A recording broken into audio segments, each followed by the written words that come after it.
Question number 15. A crate of mass 50 kg is pushed a distance of 6 meters, okay, and along a horizontal against a constant resistive force of 70 Newton. So this is a crate, you are applying a force of 70 Newton and you move it from this point to this point.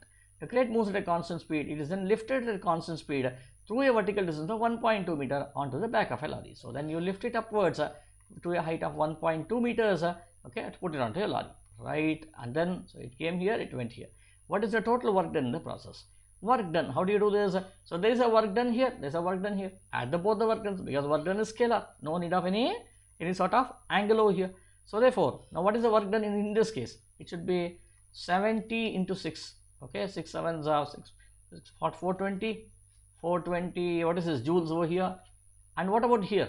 So this is against the gravity over here, which should be mgh. What is mgh here? 50 multiplied by 10 multiplied by 1.2, which will now be 500 into 1.2 is nearly 600 joules.